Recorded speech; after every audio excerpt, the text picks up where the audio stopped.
Když náhodou vidím plakát, že se večer koná romský ples, beru foťák a vyrážím tam.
Fascinuje mě ten jejich život v totální přítomnosti.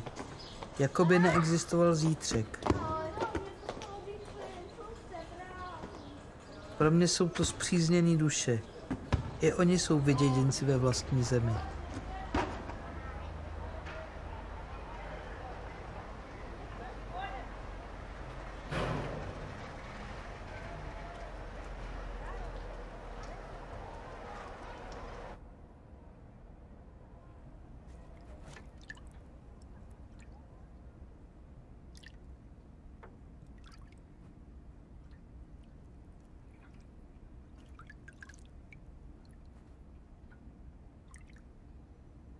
Je mi 24 a konečně mě vzali na FAMU ke studiu fotky. Mám obrovskou radost.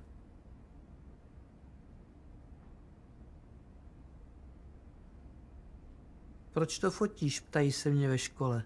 Teď cikány už fotí Koudelka a toho nikdo nepřekoná.